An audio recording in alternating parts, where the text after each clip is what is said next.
Channel learning student. आज हम देखेंगे पवनदूती का चैप्टर से जो है कि चौथा पार्ट पद्यांश पर आधारित जो प्रश्न है। तो देखिए चौथा पार्ट कहाँ से है।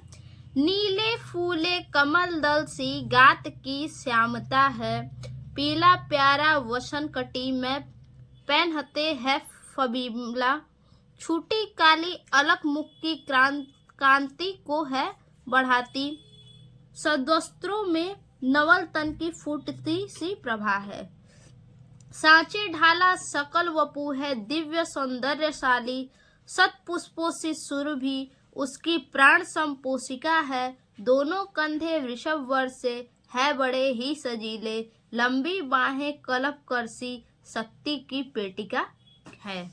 तो इसका आज हम इस पद्यांश पर आधारित प्रश्न देखेंगे। देखिए पहला प्रश्न है, राधा पवन से कृष्ण को पहचानने का क्या उपाय बताती है। देखिए राधा कृष्ण को पहचानने का उपाय बताती है पवन से। क्या उपाय बताती है पवन से? कि उनका शरीर नीले खिले हुए कमल के समूह के समान श्यामला और मनोरम है, वे कमर पर पीला वस्त्र पहनते हैं जो अति शोभायमान लगता है, उनके बालों से लटकी एक लट उनके मुख की शोभा बढ़ाती है। अब देखिए दूसरा प्रश्न क्या है। देखिए दूसरा प्रश्न है, अलख तथा सकल शब्द का अर्थ लिखिए। अलख और सकल शब्द का अर्थ लिखना है। ठीक, तो देखिए इसका अर्थ, अलख का अर्थ सिर के लटकते बाल तथा सकल का अर्थ संपूर्ण है। पद्यांश में ये दोनों शब्द श्री कृष्ण के लिए प्रयुक्त हुए हैं। अब देखिए तीसरा प्रश्न। ठीक, देखिए तीसरा प्रश्न है, कलभ करसी में कौन सा अलंकार है। ठीक, कलभ करसी इसमें कौन सा अलंकार है। देखिए कलभ करसी पंक्ति में उपमा अलंकार है। यहाँ कृष्ण की भुजाएं उपमेय की हाथी की सूंड उपमान से समानता दिखाने के कारण उपमा अलंकार तथा सी वाचक शब्द है। इसमें जो सी है ये वाचक शब्द है। अब देखिए अगला प्रश्न चौथा। देखिए चौथा प्रश्न है, रेखांकित अंश की भावार्थ लिखिए। अब जो रेखांकित अंश है ये दोनों कंधे वृषभ वर से है बड़े ही सजीले, लम्ही बाहें कलप करसी शक्ति की पेटिका है। इसका क्या करना है, रेखांकित अंश की व्याख्या करना है, अपनी भाषाओं में इसका अर्थ लिखना है। देखिए रेखांकित अंश की व्याख्या, उनके कंधों को देखने से ऐसा प्रतीत होता है जैसे वे उत्तम कोटि के साण के कंधे हैं। उनके जो कंधे हैं उन्हें श्री कृष्ण के कंधों को देखने से ऐसा प्रतीत होता है कि उनके जो कंधे हैं वो उत्तम कोटि के हैं और साण के कंधे हैं, अर्थात श्री कृष्ण के कंधे अति बलिष्ठ हैं। राधा आगे कहती है कि कृष्ण की भुजाएं हाथी की सूंड के सदृश बल की पिटारी अर्थात अति शक्तिशाली है। अब अगला प्रश्न देखिए अगला प्रश्न है, इसमें पाठ का शीर्षक और कवि का नाम लिखिए। चलिए पाठ का शीर्षक और कवि का नाम देख लेते हैं।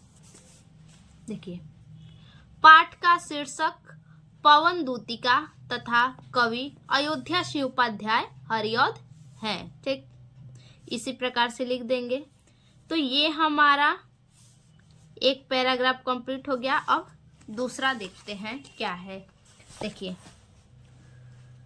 दूसरा है, सूखी जाती मलिन लतिका जो धरा में पड़ी हो, तो पावो के निकट उसको श्याम के ला गिराना, यो सीधे से प्रकट करना प्रीति से वंचिता हो, मेरा होना अति मलिन और सुखते नित्य जाना, कोई पता नवल तरु का पीत जो हो रहा है, तो प्यारे के दृग युगल के सामने ला उसे ही, धीरे धीरे संभल रखना और उन्हें यो बताना, पीला होना प्रबल दुख से प्रोसिता सा हमारा। ठीक, ये हमारा पद्यांश हो गया। अब इस पे आधारित प्रश्नों के उत्तर देखिए। पहला प्रश्न है, राधा पवन से पृथ्वी पर पड़ी हुई लता को क्या करने के लिए कहती है?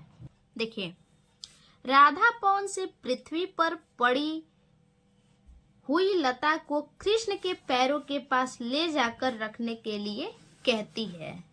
जो पृथ्वी पर जो पवन से जो लता है पड़ी हुई है जमीन पे, उसे पवन से कह रही है कि वो ले जाकर कृष्ण के पास रख दे। देखिए, दूसरा नंबर प्रश्न है, सूखी लता से राधा कृष्ण को क्या संदेश देना चाहती हैं?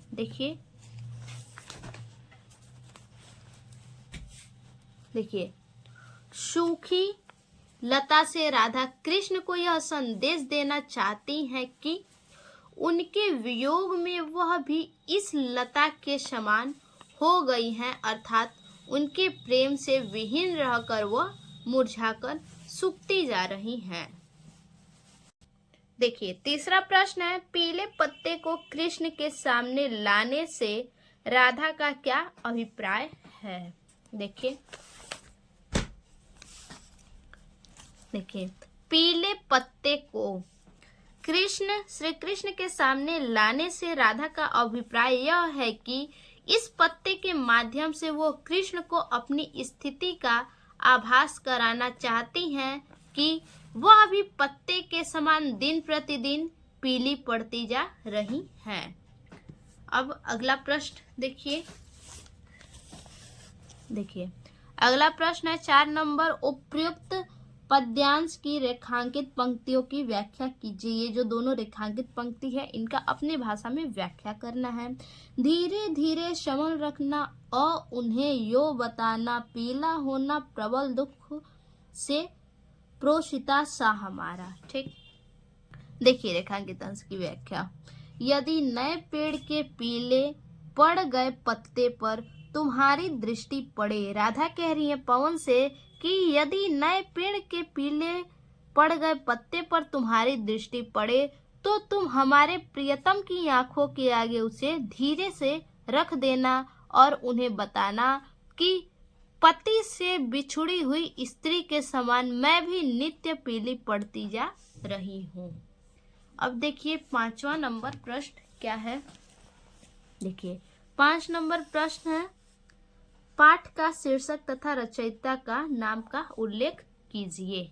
देखिए, पाठ का नाम पवन दूतिका है तथा रचयिता का नाम अयोध्या सिंह उपाध्याय हरिऔध है। ठीक, देखिए अगला प्रश्न है, उपर्युक्त उदाहरणों में व्यक्त रस का नाम लिखकर उसके स्थायी भाव का उल्लेख कीजिए। स्थायी भाव का उल्लेख करना है और कौन सा रस है उसका नाम लिखना है। देखिए, उपर्युक्त उपकरण में व्यक्त रस का नाम विरह रस है और स्थायी भाव विरह है।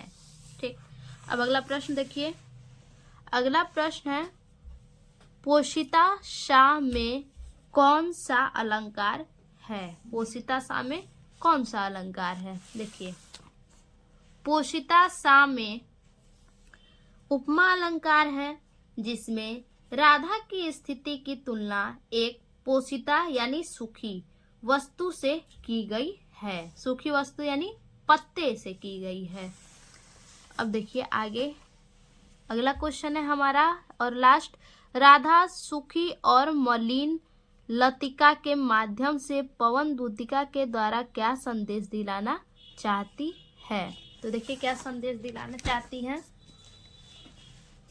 राधा सुखी और मलिन लतिका के माध्यम से पवन दूतिका के द्वारा भगवान श्री कृष्ण को यह संदेश दिलाना चाहती हैं कि वह उनके वियोग में सुखी और मलिन हो गई हैं और वह उनकी वापसी की प्रतीक्षा कर रही हैं।